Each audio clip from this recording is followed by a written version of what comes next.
Oi! Vamos agora para uma parte assim. Sabe aquela questão, todo ano cai no Enem? Pronto, vai cair.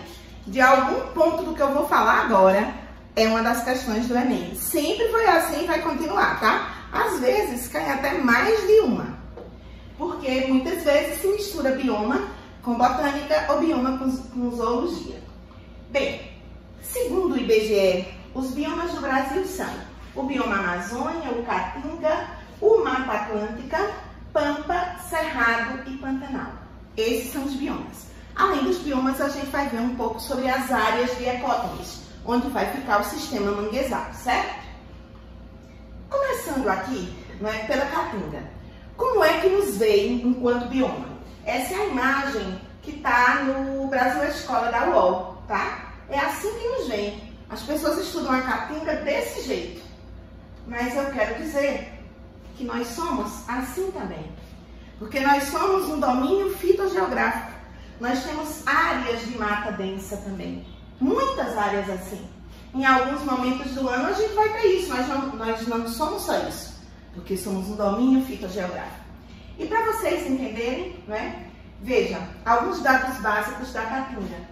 Ela vai ocupar 11% do território brasileiro, 9 estados do Nordeste e parte de Minas Gerais. Na verdade, dos estados do Nordeste, o que vai ter menos Caatinga vai ser o Maranhão. Só vai ter 1% de Caatinga no estado do Maranhão.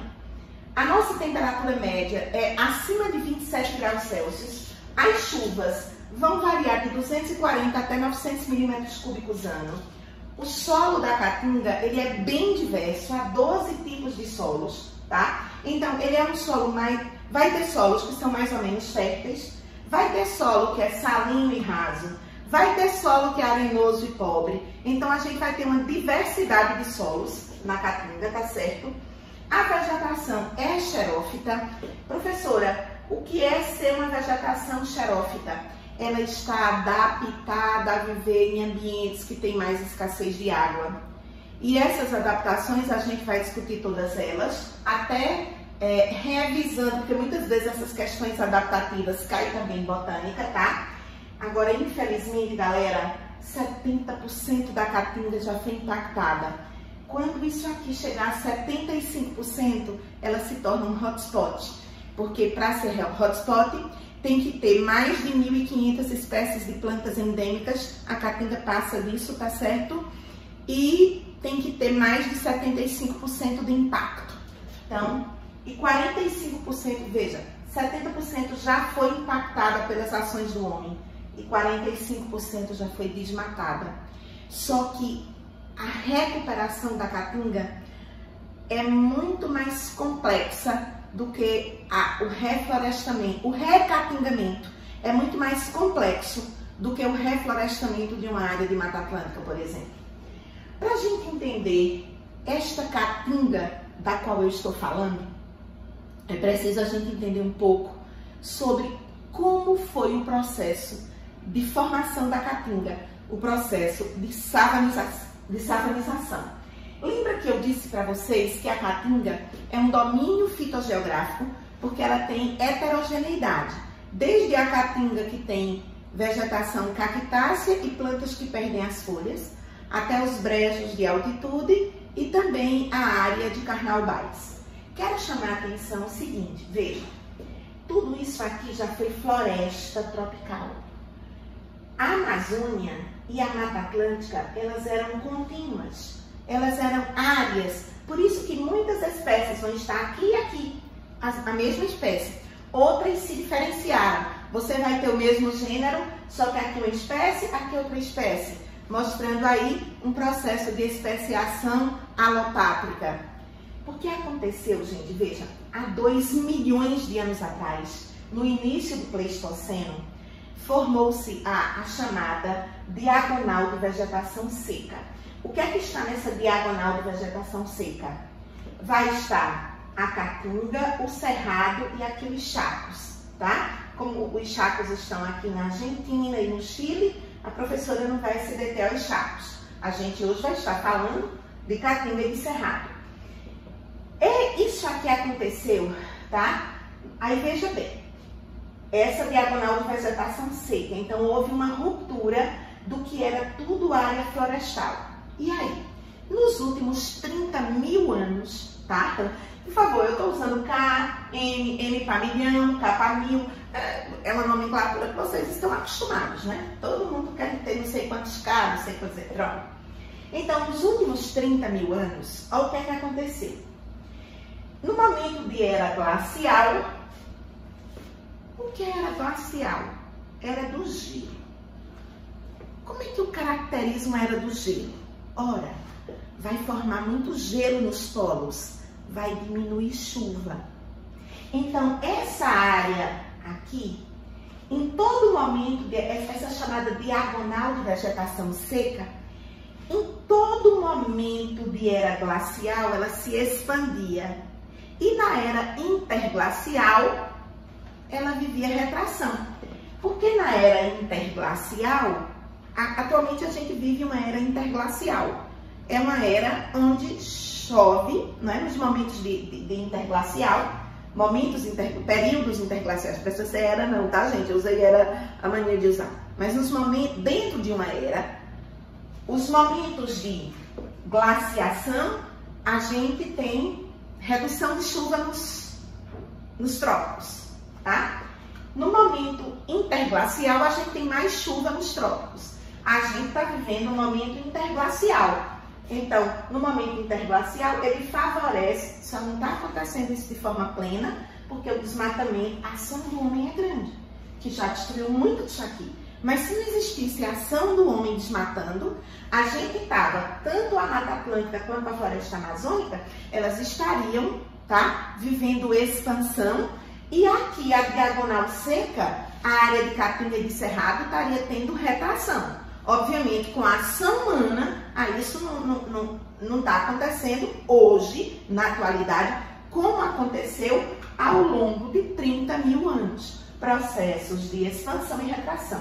Bem, a Caatinga está ocupada pelo homem há mais ou menos 10 mil anos atrás, tá certo? O sítio arqueológico da Serra da Capivara faz todo esse registro, só para a gente ter uma ideia.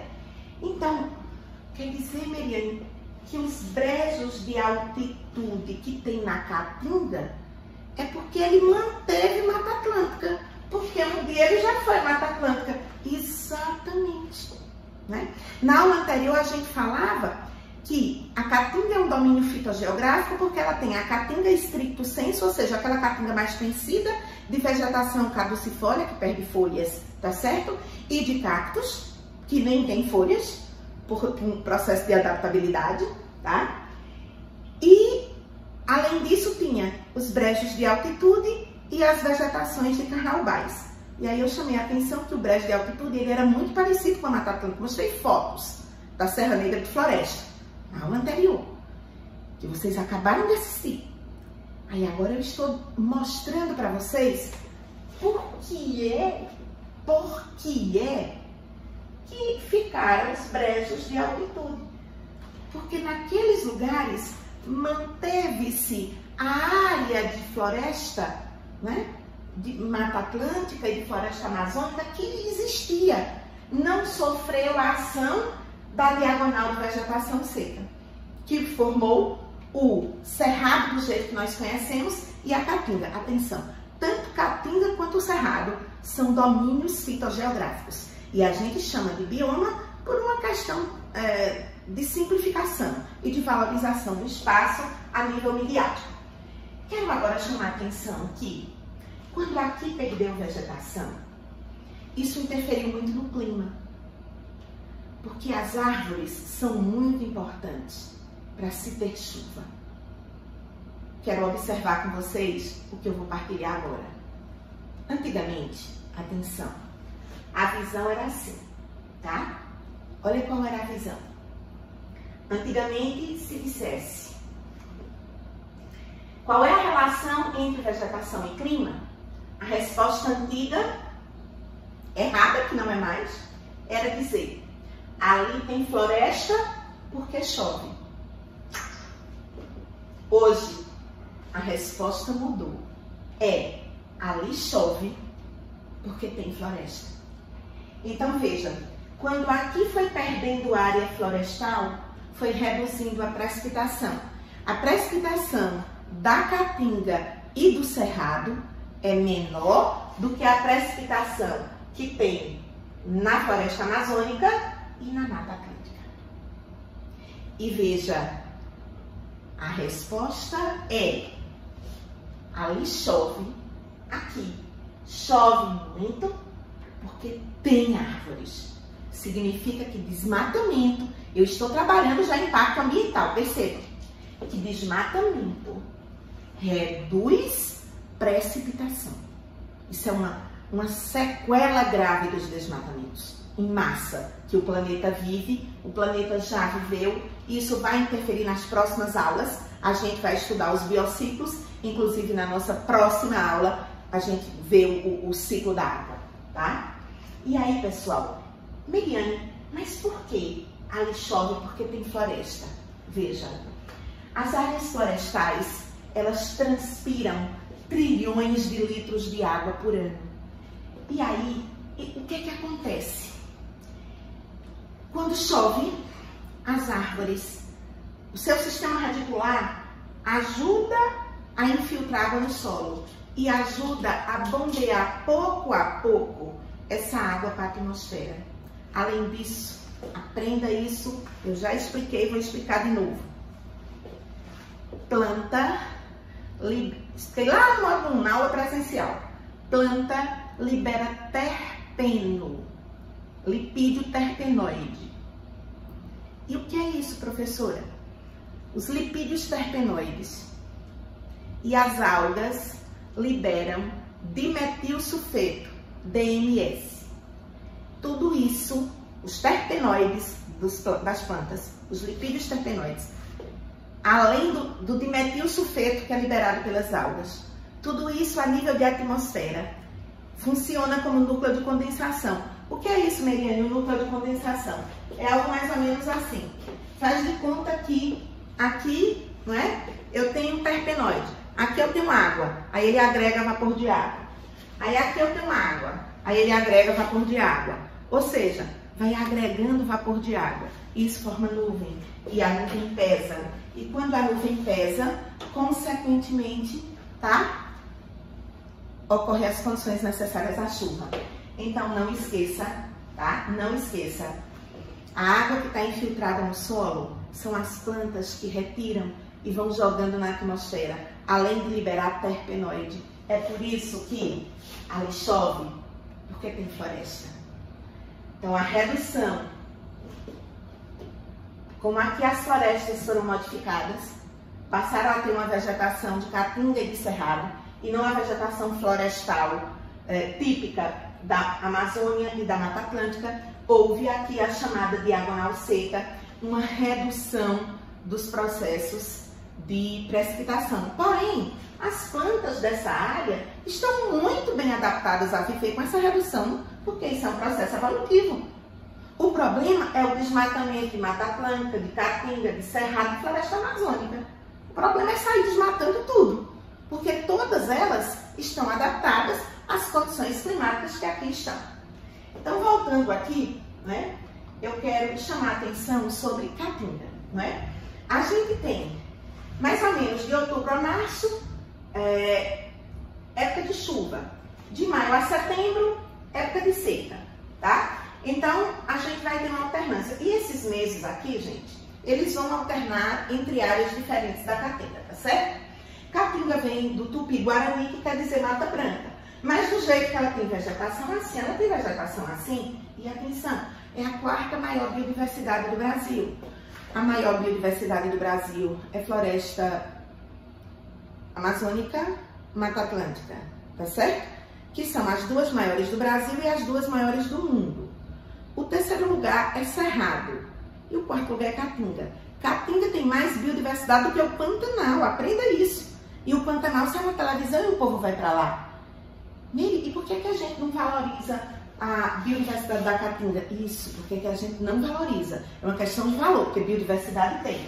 Só para você ter uma ideia, tá? Quase 4.500 espécies de plantas, 178 espécies de mamífero, 591 de aves e por aí vai. De abelha, 221 espécies diferentes de abelha. Abelha, tudo isso é biodiversidade. E para ter biodiversidade tem que ter riqueza, muitas espécies e tem que ter abundância. Não é à toa que a Caatinga é a 4ª maior biodiversidade do Brasil. Então ela tem biodiversidade, só não tem valor. Muito. E por que isso, professora? Porque era interessante dizer que não tinha valor para poder sair desmatando, destruir tudo. Tá certo? É uma questão de interesses. Interesses, ó, do mal.